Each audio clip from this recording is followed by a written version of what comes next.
experience for everyone else. Our services, of course, represent a humanistic philosophy and approach to the High Holy Days. We very much hope they speak to you, but they don't speak to everyone. So if they do not speak to you, we ask that you simply leave and find another streaming service that does.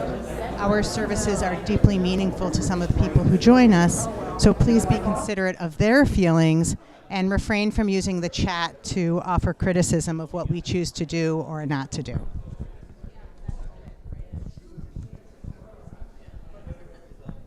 We have people here watching each of our streams to help us identify and correct technical issues.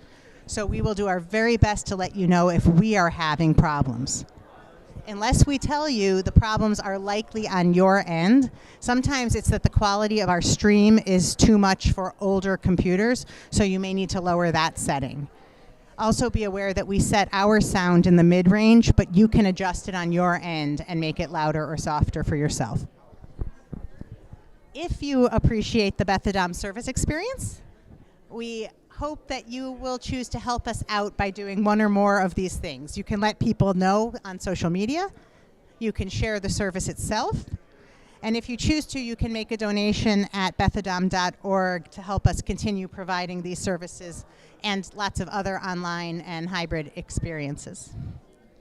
If you've joined us before, the service is essentially the same service book as we've used in prior years. So if you have that book, it will work for you again this year, and it, of course, is written by our own members through our liturgy team. We'll also post the service after it's over so you can share it with others and with people, including people in other time zones. We are going to finish setting up over here, and we'll begin the service shortly. We are so glad that you have joined us, and we look forward to sharing our Rosh Hashanah experience with you. Thank you.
us that the journey is always forward. We just have to take the step, go forth.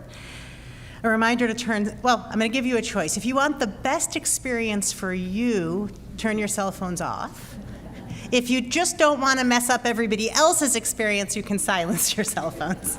So that's your choice, but remember to either silence them or turn them off. I also want to acknowledge that this is a weird feeling to have a Rosh Hashanah service with Rabbi Bar not on the bima, either on his own or with somebody else or next to me. It's strange for me, and I imagine it's even stranger for a lot of you, especially if you've been around a while. I promise you that his heart and his fingerprints are on this service in many, many ways. A few things will be a little different, and a whole lot of things will not. And we're all here together because of what he brought for us. So with appreciation to him, I know it feels a little funky, and we'll still bring in a new year together and joyfully and lech lecha and move forward. Now open with a little bit of a reflection. So sometimes when I prepare for the High Holy Days, I use the voice to text feature rather than typing my words on my iPad. And I was doing that, and I mentioned the days of awe, right? These are the days of awe. And when I proofread what I had dictated, my trusty friend Siri had heard days of all, A-L-L. I've had much worse issues than that, but this was the one I had for this one. Siri heard the days of all. And I thought, what a wise distortion. For these days, from now through Yom Kippur, are really the days of all. The days of all. They're the days of austerity, mortality, regret, self-criticism, and humility. But also days of wonder, opportunity, hope, improvement, and inspiration. They are somber yet joyful, introspective yet grounded in community, backward-looking yet forward-focused, majestic yet familiar, sometimes unsettling yet still comforting and hopeful. These are the days of all, and we embrace it all as together we look to this new year. We begin on page 2. This is the opening of a new gate. This is the opening of a new gate, and the closing of another. This is the beginning of a new season, and the closing of another. Declaration of the healing of terra, Tahera Shalom,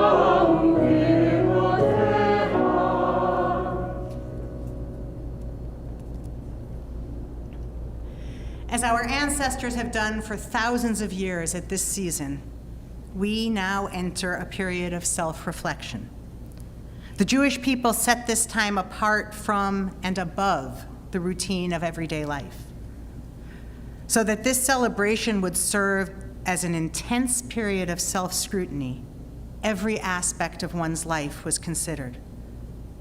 Given momentum by the power of this tradition, we are compelled to do no less. This is the opening of a new path, and the closing of another.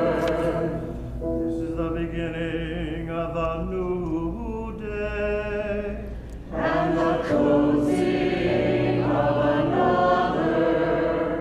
Declaration of the healing of terra, Tahera Shalom,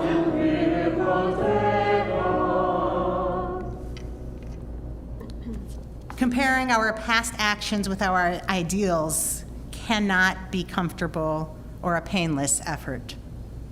When we look at what we have done over the past year, we are at times heartened, at times humbled. Looking within, we may feel alone, and then looking up and seeing others, we realize we are not. The path of self-examination we each take throughout the high holidays is necessarily a private one, but not a solitary one. We can absorb strength from walking it as we do tonight in the company of friends. This is the opening of a new journey and the closing of another. This is the beginning of a new year and the closing of another. Declaration of victory and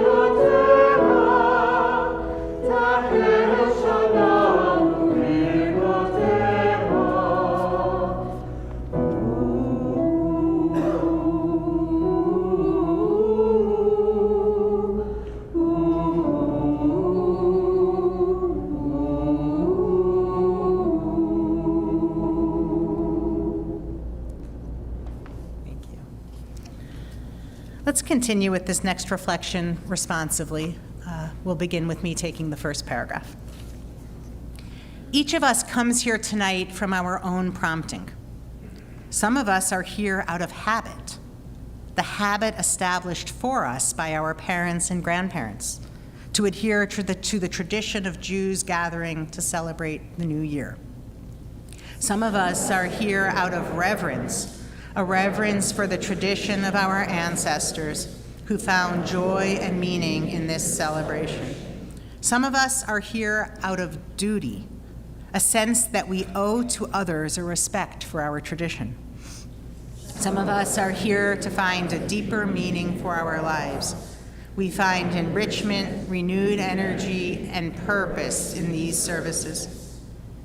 It is for all these purposes that a community is formed.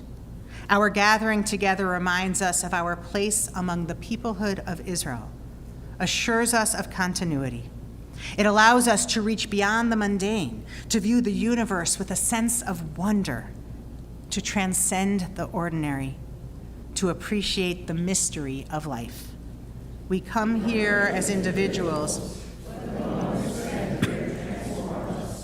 bring us together, raise us beyond ourselves. In the strength of community, we find security and meaning.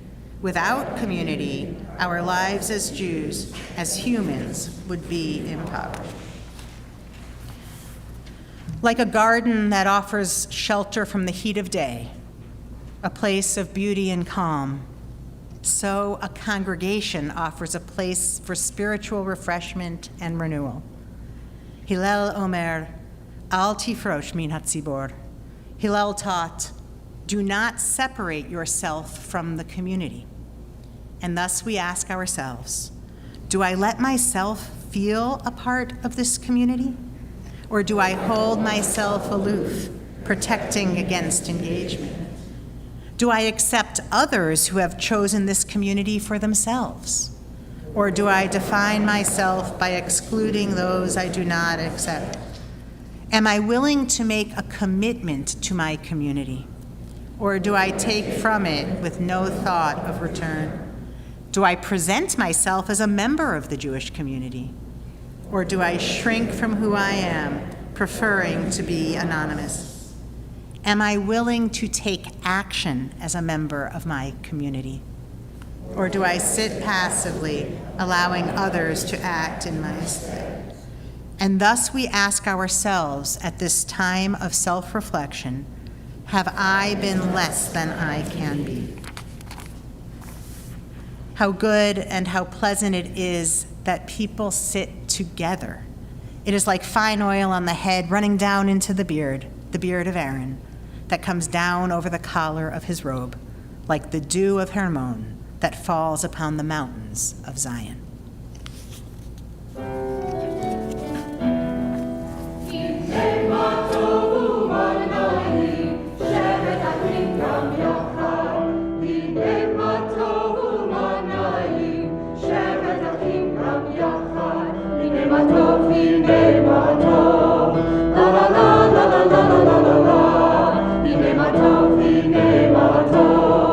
La la la la la la la la la.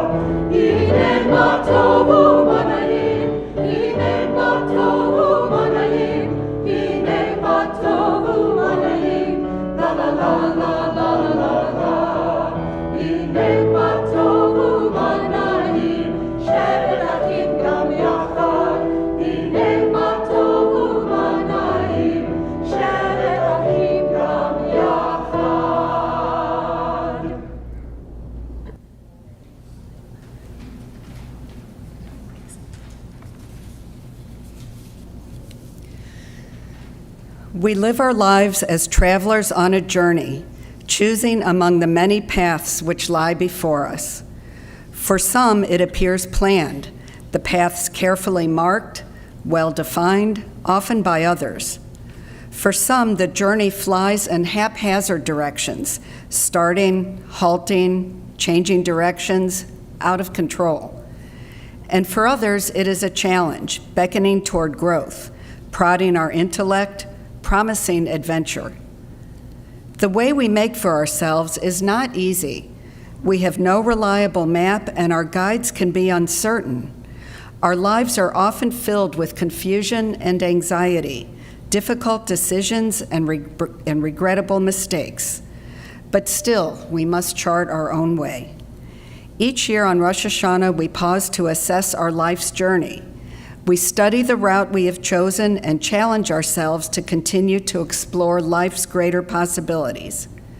We are here to review our past, to examine the paths we have taken.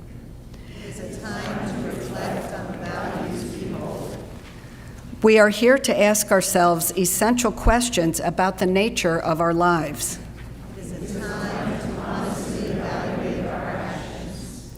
We are here to seek out new directions that promote greater dignity and self-respect. Rosh Hashanah provides an opportunity for change. We are here to begin a new path, one that enriches and strengthens the integrity of our lives. You are ready, for today is the beginning of a new year. Rosh Hashanah signifies the possibilities of our lives. We continue silently.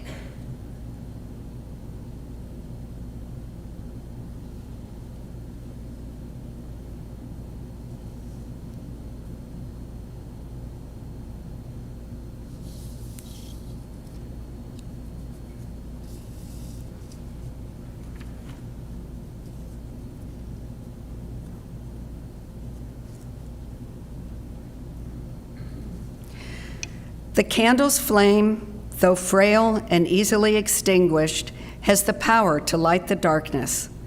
A small candle can cast light where none has existed before, and its penetration seems greatest in the darkest of spaces. Yet that flame is fragile. A slight breeze will extinguish the light. A drop of dew will bring back the darkness. Like a candle's flame, each human life is minute compared to the world around us. Yet a single act of compassion is like a flame's ray. It bathes our surroundings in light and warmth, and its greatest effect is where indifference is the deepest. A single person has the power to push back the darkness, to bring clarity and understanding where none has existed before. Just as the candle's flame brings light to other candles, each of us can bring inspiration to others. Together, our actions can illuminate the world. As we light these candles, may we use this light to reflect upon our lives and the year just ending.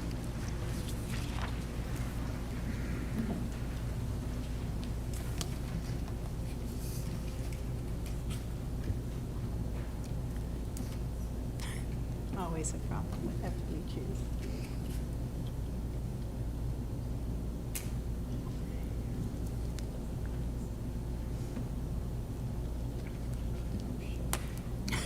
We're so close.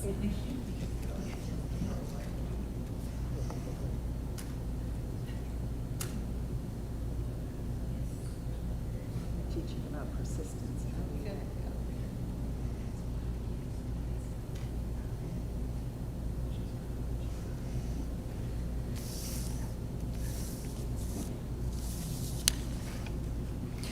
Baruch Ha'or Ba'adam.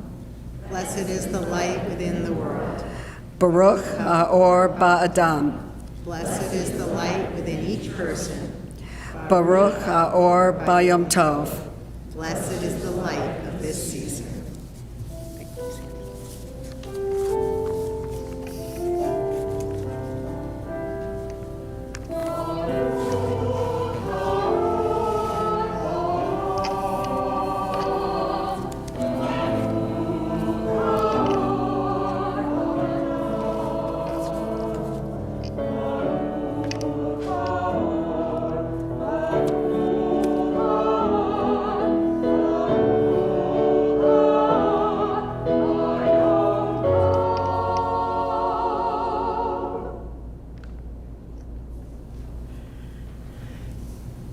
In the spirit of Rabbi Bar's Midrashim, I offer a story. It's not one I wrote myself, but it's a pretty famous one. Some of you may know it, and it's one of my very favorites, so I thought it was a good one for this year.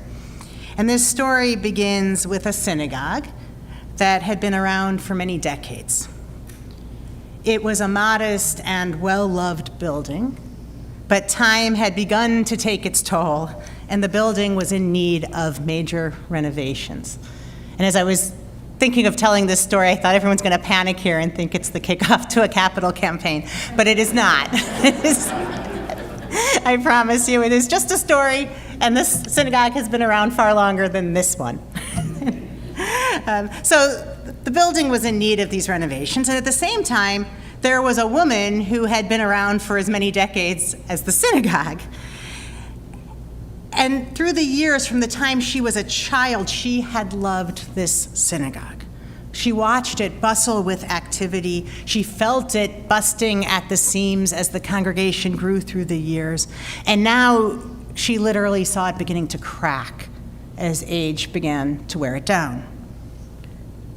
This woman, who happened to be a very wealthy woman, also knew that she, like the synagogue, would not live forever. And she knew about legacies. She knew that she wanted to leave something for her community, and that she wanted that something to outlive her. She thought long and hard about what she might leave, and then the answer came to her very clearly. She would finance a brand new, beautiful, large, majestic synagogue to embrace this community that was her family long after she would be gone. The planning and building took quite a while because she pored lovingly over every detail. But finally, the building was complete. The rabbi and the woman decided to hold a special Shabbat service to unveil the building, to introduce everyone to their new synagogue, and to celebrate their new home. Now, everyone came, and they oohed, and they ahed, and they looked around them, and they looked above their heads, and they looked below their feet, and everything was breathtaking. There was stone straight from Jerusalem. If you've been to Jerusalem, you know how special that stone is. There were original, beautiful works of art, high ceilings, exquisite stained glass windows. I'm going to say not as nice as ours, but almost as nice as ours. There were mosaic floors.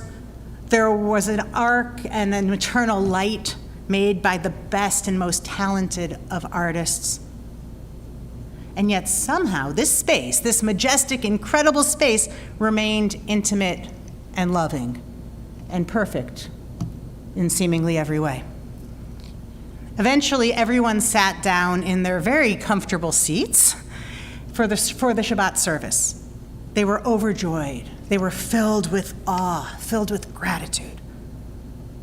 But as the service continued and the sun began to set, people started noticing the sanctuary getting darker and darker.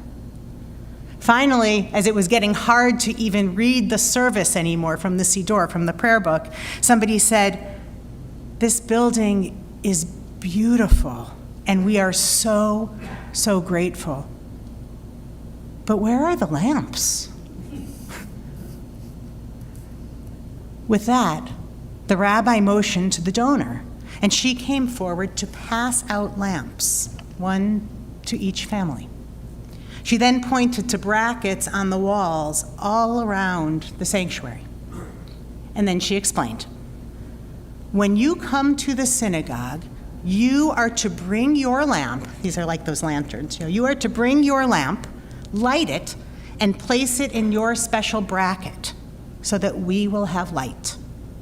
Each time you're not here, though, know that a section of the sanctuary will be dark. We count on your light. And when you're absent, a part of the community is dark.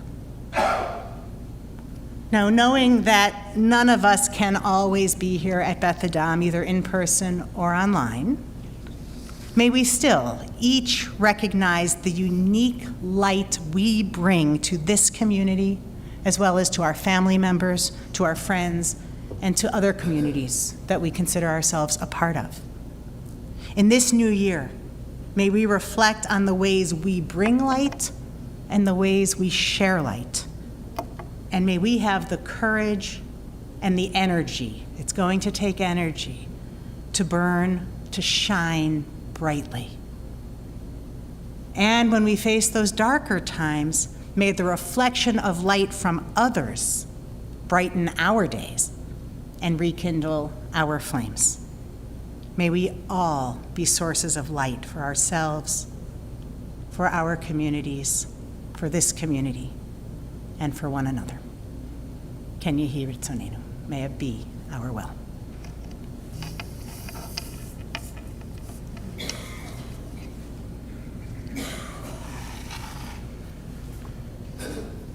We are now back on page 8. At this time, we commit to an inner search, measuring our deeds against our ideals, our accomplishments against our hopes, our realities against our dreams. We consider the hours we have spent in boredom, in dullness, in unsatisfying routine. We remember the cutting remarks, the coldness, the unconcern we have offered others.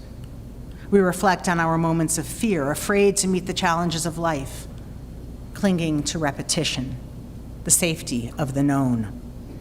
This is a time for truth, a time to respond to difficult questions.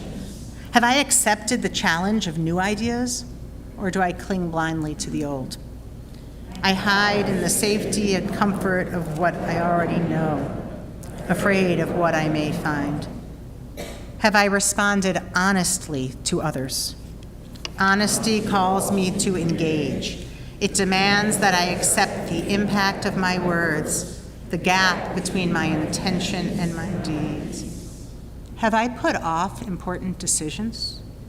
I know I must act, but I am overwhelmed by the consequences. Have I grown too sophisticated to be amazed by the universe? I must stop what I do out of habit so that I can experience life anew. Has my imagination become stale? I deny myself the freedom of my fantasies, the wonder of my mind. I stand in judgment. We use this time, this Rosh Hashanah, to reflect upon our past. It can remind us of the moments we have fallen short of our potential, have failed even to attempt a reach. We do this not to sink into despair, but to climb toward a bright future. Our honest reflection prods us, challenges us, directs us. It allows us to become more than we have been, to create new paths, to truly live in the coming year. Rabbi Omer, Ezo hi derech yeshara sheyavor lo ha'adam. Kol shehi tiferet le'oseha v'tiferet lo min ha'adam. Rabbi Yehuda HaNasi taught, what is the right path that a person should take? That which is an honor to the one who chooses it and also brings honor to humankind.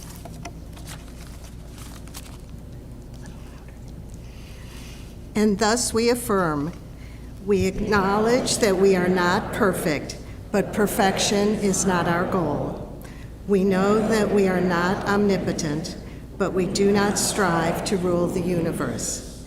We accept the fact that we are finite. We do not ask for more. We recognize that we must assume responsibility for our decisions. Admitting our flaws does not mean we accept mediocrity. Knowing we are limited does not mean we fail to strive for understanding and mastery. Accepting our finite nature does not limit our quest, because everything we do changes the nature of things, even in very small ways. Because we are all here together on this planet, sharing a common fate. Because our every act radiates and has meaning throughout our community and beyond. We have an obligation and a personal interest in creating a better world. We cannot rely upon a moral authority to enforce righteous values. We are accountable to our community and ultimately to ourselves. Each of us leaves a legacy. Our legacy must be that we cared and we made a difference, that our moment in history was significant, that we took responsibility for the world we left our children. We are called to feed the hungry and to lighten a poor person's burden. We are duty-bound to clean the rivers and clear the air. We are obliged to lessen pain and suffering and to add to the compassion of our world. Our humanistic values instruct us not to be content with our inheritance. The world's problems do not belong to others. We cannot isolate ourselves in a society in which we depend so much on one another. To open our hearts to the world and its plight is to raise the spirit of our own lives. Hu haya omer, lo alecha hamlacha ligmor, v'lo ata ben chorin lehibatel mimena. Rabbi Tarfon taught, it is not up to you to complete the task, but you are not free to desist from it. Okay. And thus we ask, have I worked for the betterment of our world? Like so many others, my excuse is that I'm too busy to give of myself. Have I opened my heart to those less fortunate? Sometimes I forget the luck of my circumstances and remain indifferent to the fate of others. Have I indulged in feelings of superiority?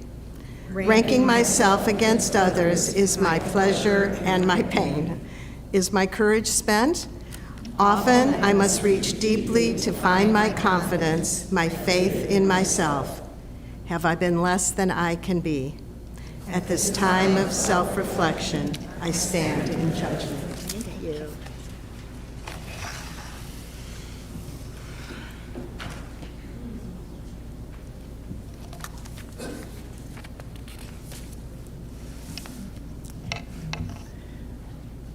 Did you know that many of us could have been a whole lot happier if we made one different choice in our lives? Just one. This one. We could have chosen not to have children.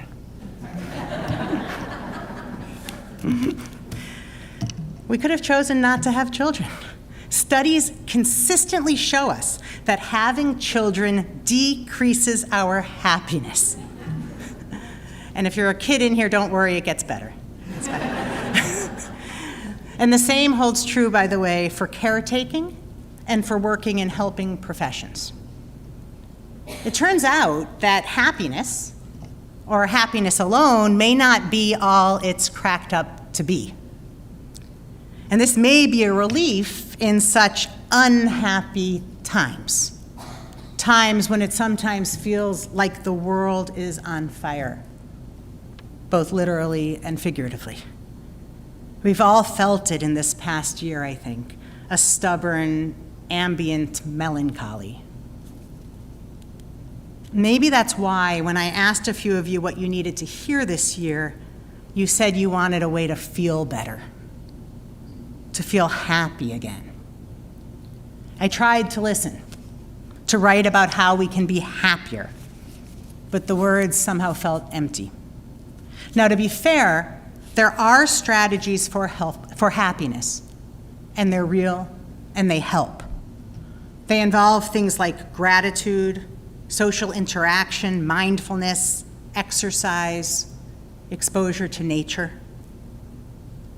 These things definitely help us feel better, but they don't effectively address this underlying dread, this ambient melancholy grabbing hold of so many of us. And so this year, given the brokenness of our world, I won't tell you how to feel happy. I'm reminded of the famous words from Ecclesiastes, L'chol zman, ve'et l'chol chefetz. To everything there is a season, a time for every experience, a time for weeping and a time for laughing, a time for wailing and a time for dancing. To everything a time. And sadly, this is not our time for dancing, for unbridled happiness. I don't mean we cannot laugh or feel joy, but if we cannot lift that underlying melancholy, then perhaps we need to change the goalposts and let go for now, of the hope of near constant happiness.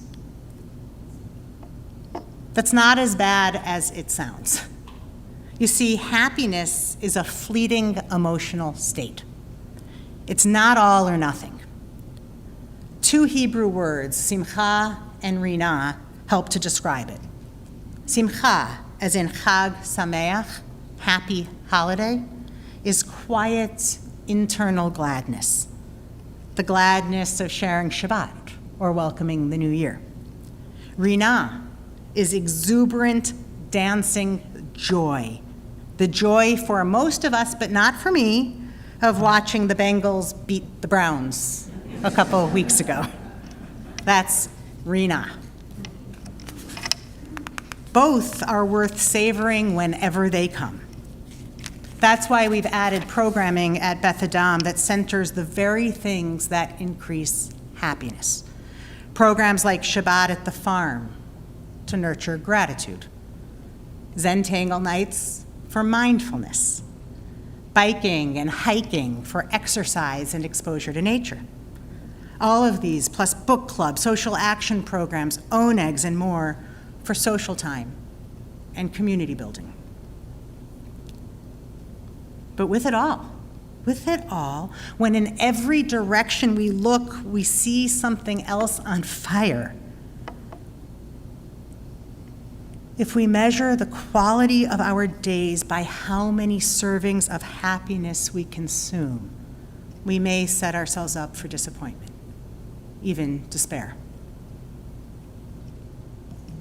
But it's okay. It's okay. Remember, people report decreased happiness when they have children. Yet very few regret their choice. I don't mean for a moment here and there. I mean really regret their choice. Instead, most talk effusively about their children and their lives as parents. This is because there is something deeper than the happiness of simcha and rina. In Hebrew, it's called osher. Osher. Some of you from more traditional backgrounds might be familiar with a variant of the word ashrei. Right, ashrei yoshvei. So it's often translated as happy, but it points to a different kind of happiness. It's better translated as deep contentment or well-being. Deep contentment or well-being. Osher is not a fleeting emotion. It is a more permanent state of being, and it's closely connected to meaning. Let's turn to a Torah story to help explain, to a time when the world, or at least a bush, was on fire. We remember this tale. Moses, tending sheep in the wilderness, suddenly senses something strange, a bush that burns with fire but is not consumed. He could have walked past it, head down, thinking only of his day's work. But frightened as he is, he chooses to turn to the side to look. The text in a short story makes a point of telling us that.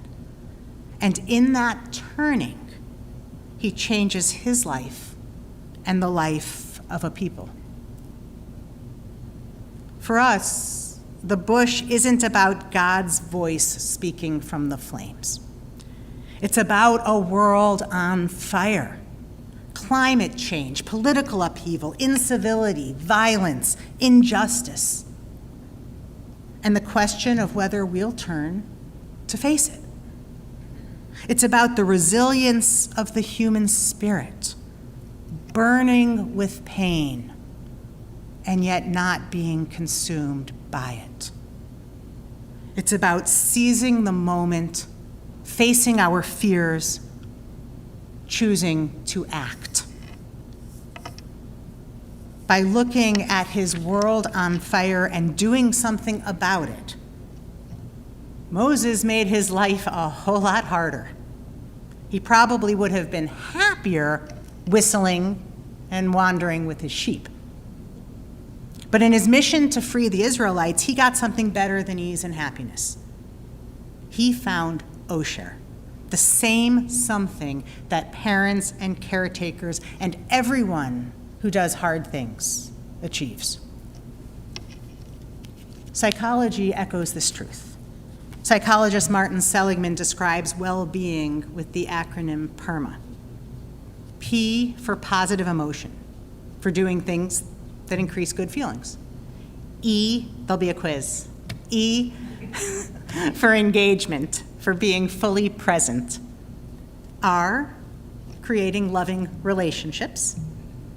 M for meaning. A for achieving and celebrating our accomplishments. Notice that only the P, positive emotion, describes the fleeting happiness that we crave. The rest, need a review? The rest, engagement, loving relationships, meaning, and growth, are the building blocks of Osher, of the happiness we need. The Irma of PERMA isn't always fun.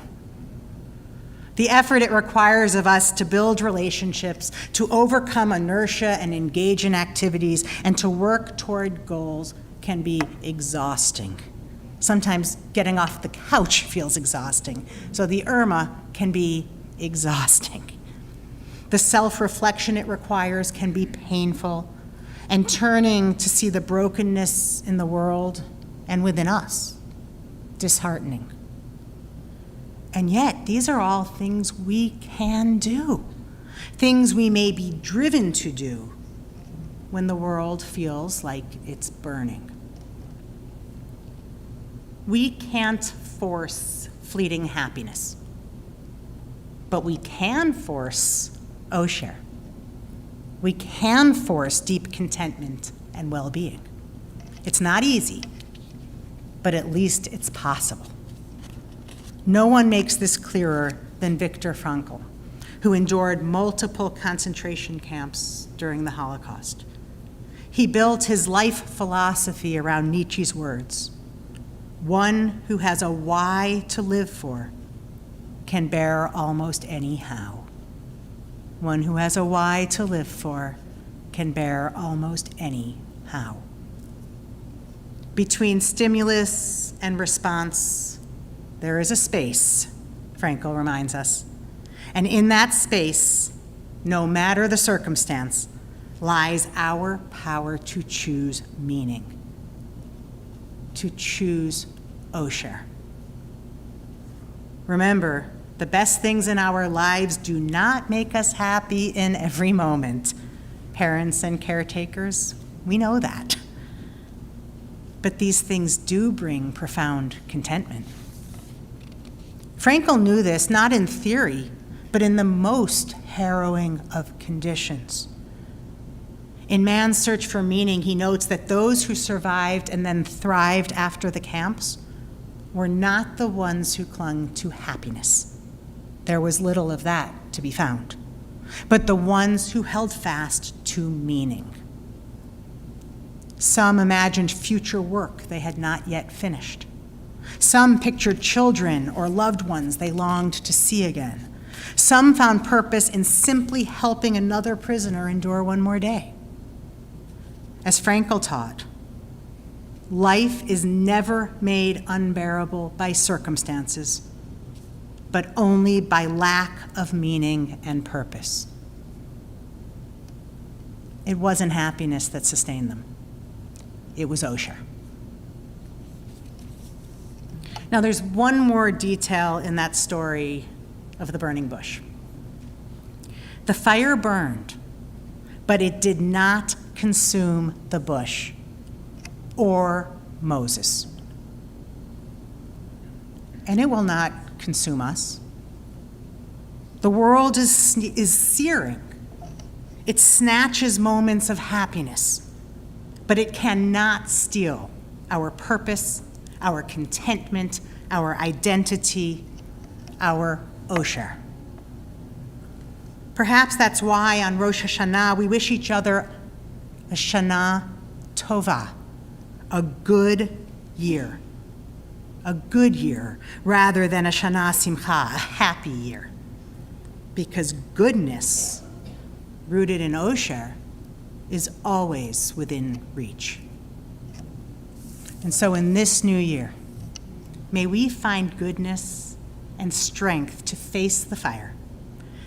May we cultivate compassion to care for one another, gentleness to care for ourselves, and wisdom to find our why. May osher be our guide and our destination. And if we are lucky, may we discover moments of happiness and hope along the way. Shana Tova. May it be a good year.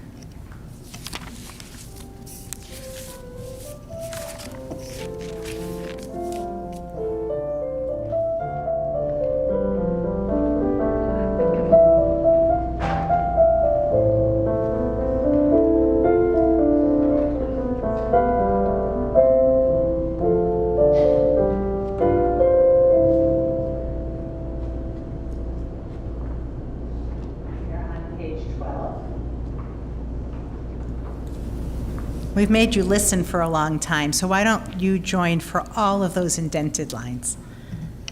In the silence, we can hear the cry of hungry children, the weeping of the grieved, the shame of degradation, the suffering and the pain. In the silence, we can hear the anger of prejudice, the violence of mistrust, the curse of indifference, the lack of concern. In the silence, we can hear the power of compassion, the comfort of touch, the strength of community, the durability of spirit. In the silence, we can hear the laughter of children, the energy of hope, the depth of humanity, the coming of the new day. Let us listen to the silence. We take a few moments for silent reflection.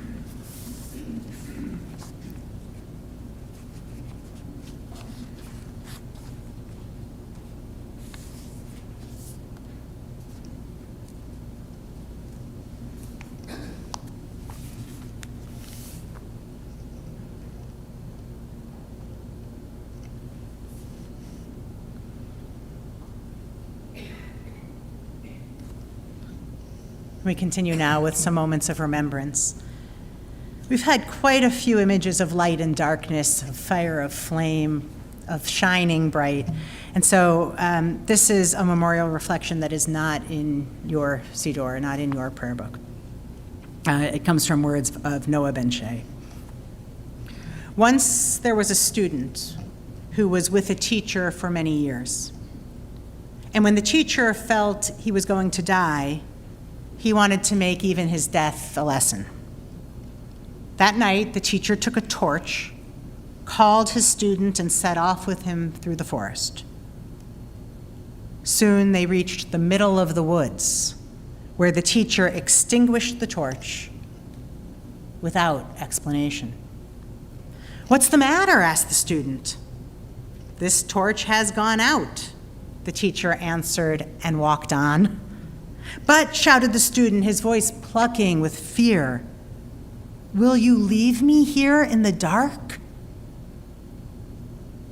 "No, I will not leave you in the dark," returned the teacher's voice from the surrounding blackness. "I will leave you searching for the light." And so we search, and we look to the memories of those we've loved and lost to bring us that spark of light that lets us go on and lets their legacy live through us. as we prepare for our memorial, we're on page 13, the second paragraph. The old year is finished. What is part of the past can never be changed. The gifts of our ancestors given across the expanse of years are ours to savor. The gifts we offer the future are the choices we make today. For those who wish to rise, we rise for our memorial.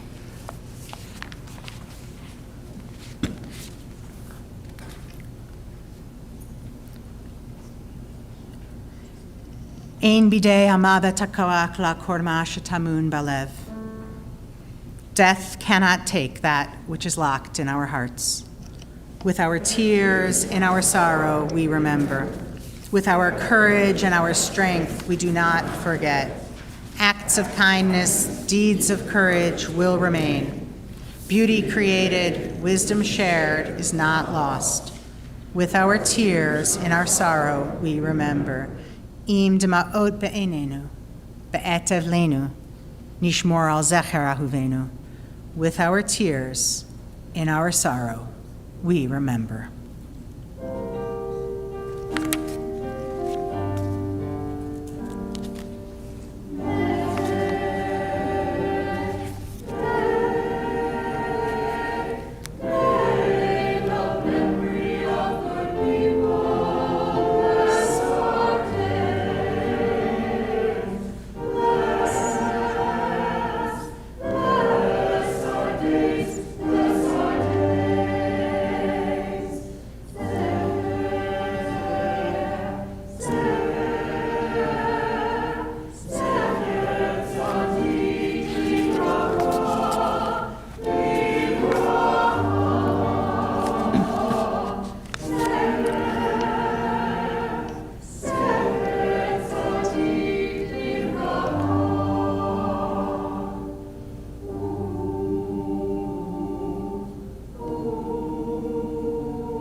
Be seated.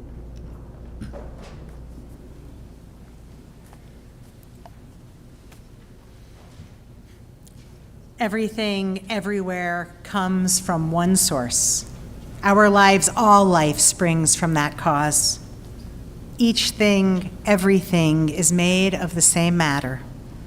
Our lives, all life is inseparable and of that ground. We are, each of us, uncommon expressions of that source, an intelligence unfolding to live one certain life. We blossom, sweetly opening with the sunlight. We spread our wings and rise with the breeze. We flow, rich with life's supporting currents.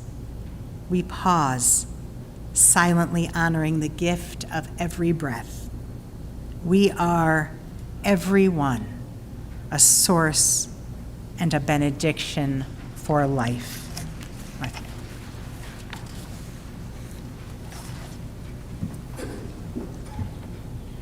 A little bit louder. Okay. Shana Tova and good evening.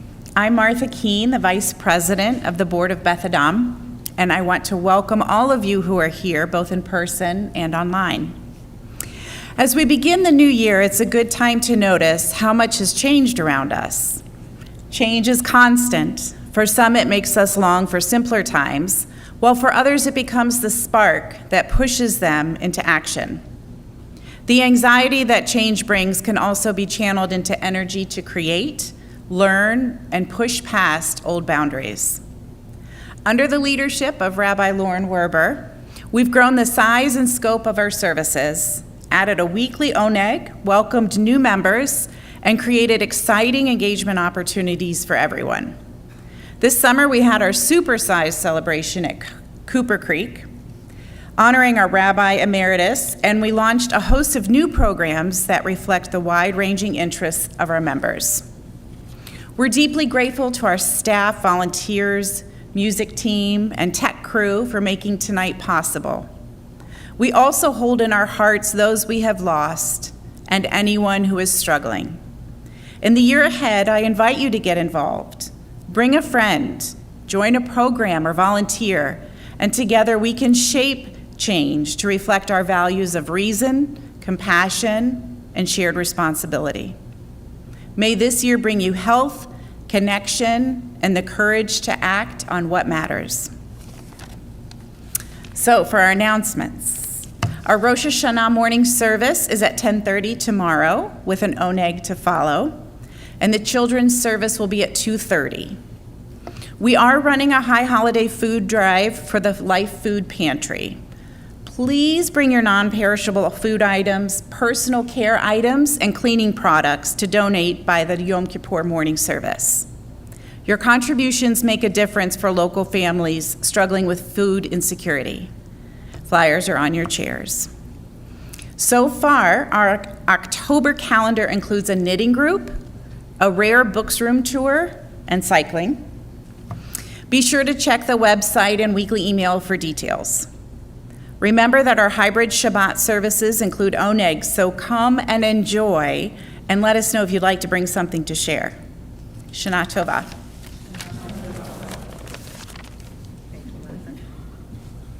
I didn't need a sermon. You did such a nice job talking about us. I want to underscore the thank yous, our musicians. Thank you so, so much. We can't have these services without you.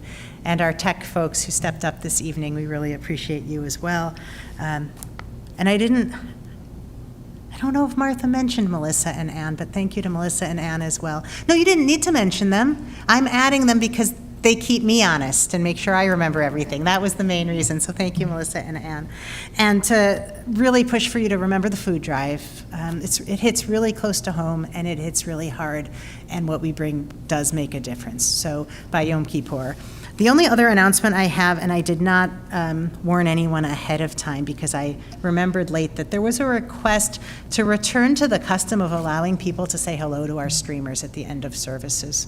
It used to be done. I have not seen it done, but during our regular weekly Shabbat services, hybrid services, we have a two-way flow of communication, and for these we don't, but we can still say hello, and apparently it can be quite meaningful. So if anyone wants to come up at the end of the service, you have to speak into this microphone, kind of one at a time, but you can say hello to people you know are online or people you don't know, if you wish to. I think that does it.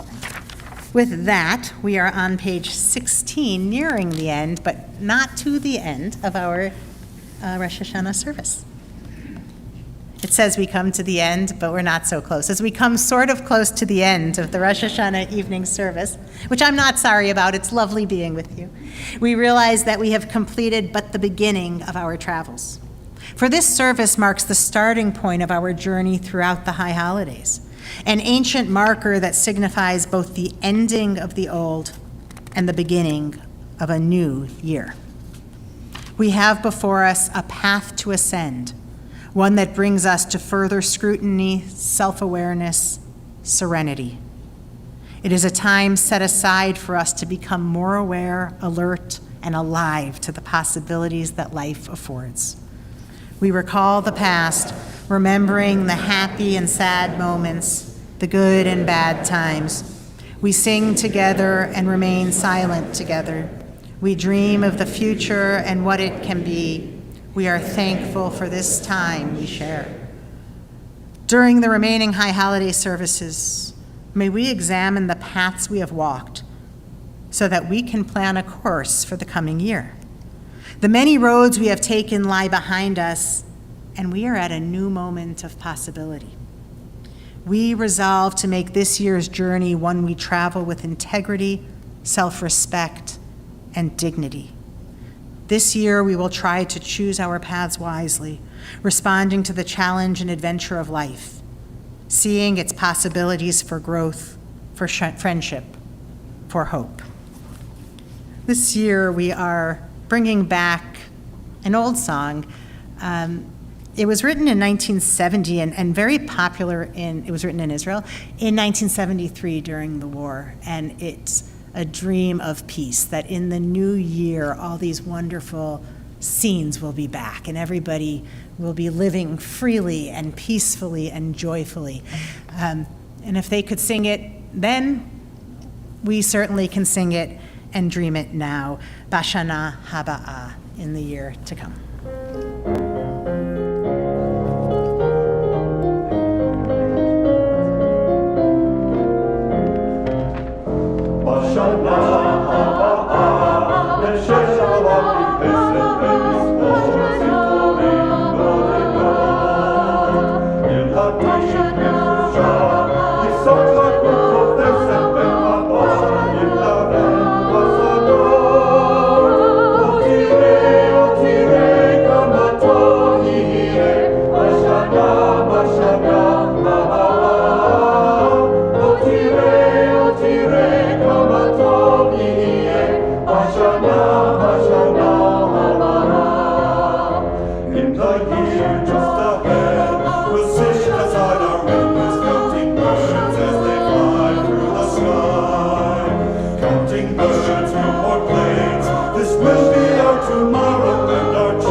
I should have told you ahead of time, the chorus, O Tire, we'll yet see how good it will be in the year to come. I offer you a closing reflection and then our closing benediction. The ancient rabbis asked a question. They asked, why does the creation story tell us there was evening and there was morning each day? Isn't it backwards? Doesn't morning come first? One answer is that often darkness comes before light, hurt before healing, distress before contentment. And sometimes in the midst of the dark night, if we take notice, we may find light. We may discover a bush that burns but is not consumed, a fire that calls us to turn aside and to find meaning in what endures. In this new year, darkness may come before light. Not every night will be peaceful. Not every day will be happy. But we can make peace by seeking the deeper contentment of Osher, of happiness built upon purpose and meaning. At this time of new beginnings, may we seek and find Osher, the good year, the meaningful year, the deeply lived year. And may we be lamplighters, carrying and sharing that goodness wherever we go.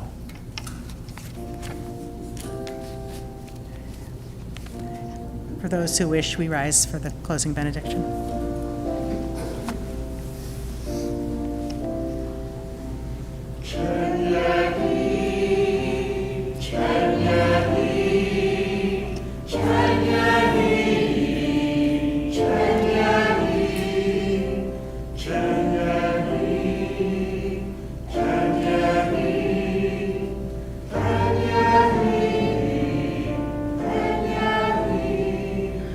May we know blessings those who are near.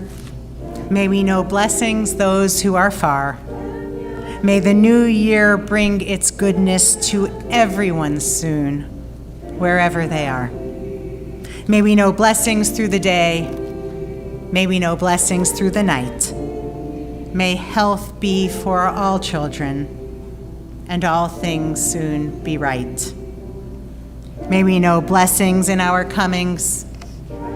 May we know blessings when we depart. May we begin this new year with peace and wisdom and osher and contentment and meaning in each heart.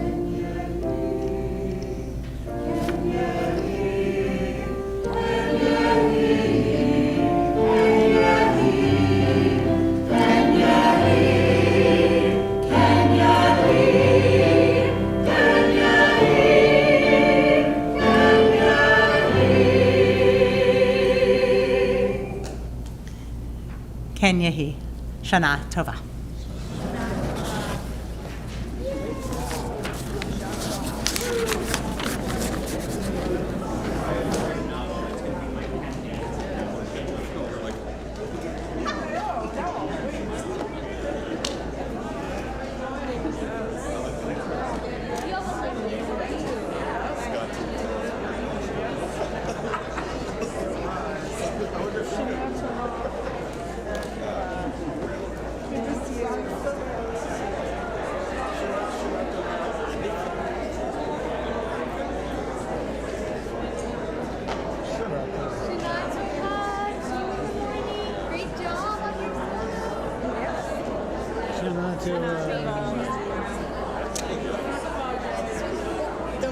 Don't make me fall.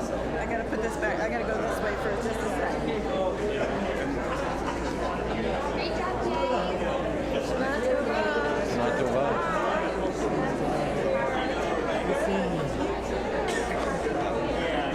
job, I'm sorry?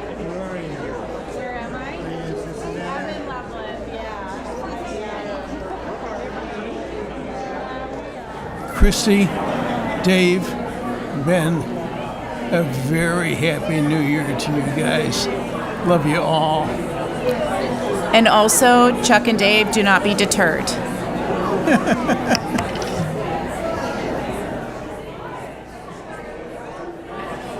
To the Coberts in New York, I hope you're here. I love you. And to everyone else, Paula, Judy, I'm sure you're out there.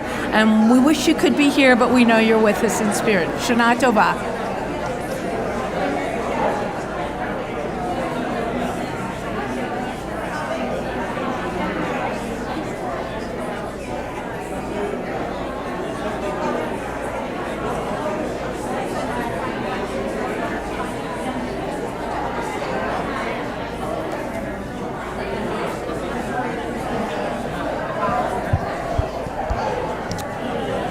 Hello, whoever's out there. Shana Tova from all of us here. Mary's here somewhere. But hello, New York and the world. Happy New Year.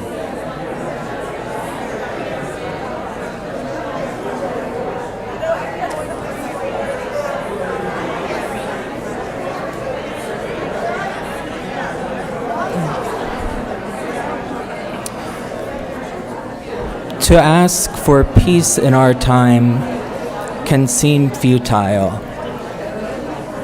but we will not find it if we do not try. Shana Tova.